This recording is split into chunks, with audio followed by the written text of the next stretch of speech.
Our good friend Jim Zogby joins us for a few minutes. Thanks for stopping by. Thank you. How's the convention going for you? Well, I think Bernie has done an extraordinary job.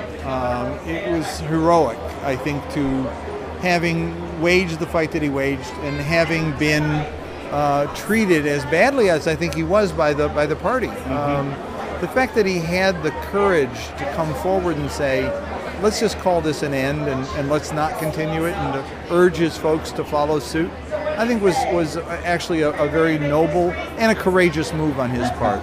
He's a real trooper. Jim, I want to go quickly to international concerns, because you know so well the conditions that we face in the Middle East. Talk about what this convention, what this party needs to be doing in relation to the Middle East that would be more satisfying for you. Well, it wouldn't be satisfying for me. It's a question of what needs to be done. Right. And what needs to be done is to unwind the crisis that we're currently in, which is one of two pathologies. The one pathology is Israel, which is has a sense of entitlement and therefore feels that it can do no wrong and will never be abused, will never be criticized for what it does. The other pathology is on the Palestinian side, and that is the abused child that feels there's nothing they can do to ever make it right, and so they'll act out or they'll do nothing.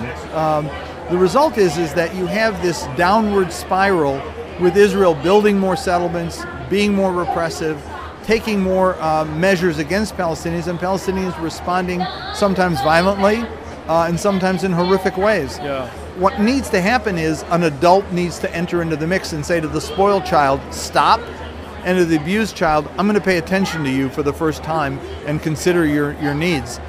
That doesn't seem to be happening, and I don't think it's going to happen anytime soon. And so I'm afraid that we're not going to be ending this conflict, in the next several years. It's disastrous for the Israeli people, disastrous for the Palestinian people, and it's disastrous for America. It makes us look very bad in the eyes of the world. You're so good at polling, and I follow your polls regularly.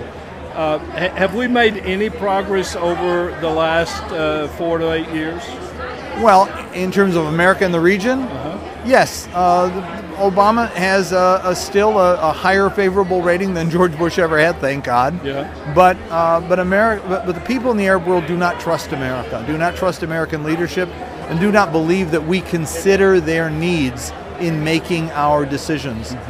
They feel that we're hopelessly biased, and frankly, I can't argue with them about that. Now, here in America, on Middle East issues, there's really been a shift, and a partisan shift. Democrats are far more thoughtful, far more progressive than Republicans, who have been held captive by the religious right.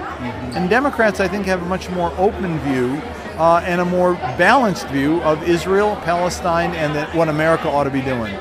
Regardless of which party wins the presidency, if you had a chance to talk about what you want to talk about with the new administration, what would be the essence of what you would say? Pretty much what I've been saying for the last 40 years. End the occupation, give Palestinians freedom, and let Israelis know that they will be secure when Palestinians get justice. The message is as profound as it is simple. That's it. Thank you, man. Thank you. Okay. Take care.